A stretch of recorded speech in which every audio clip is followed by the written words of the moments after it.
అరకు ఎంపీగా విజయం సాధిస్తానని కూటమి అభ్యర్థి కొత్తపల్లి గీత ధీమా వ్యక్తం చేస్తున్నారు. ఎన్నికలు సమీపిస్తున్న కొద్దీ ప్రచారాన్ని ముమ్మరం చేశారు. పాలకొండ పరిధిలోని సీతంపేట డివిజన్లో పర్యటించారు.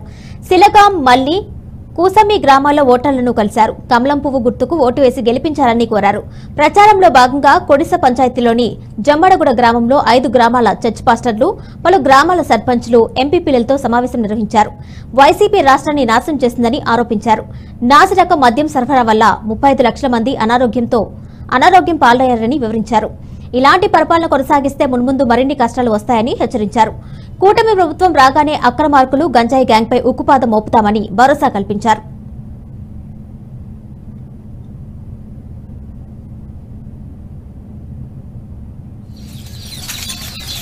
ఎంతమంది 22 మంది ఉన్నా కూడా రాష్ట్ర ప్రభుత్వానికి మన ప్రజలకి కావాల్సింది ఏవి చేసుకోలేకపోయారు.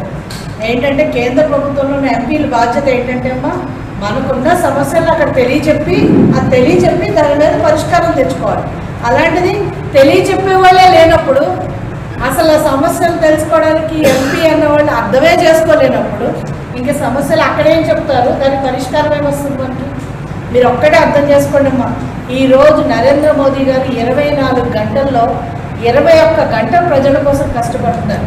ఆయనకి కుటుంబం లేదు, వేరే జీవితం లేదు. భారతదేశ ప్రజలే నా కుటుంబం అని అన్నారు. అంటే మోడీ కా పరివారం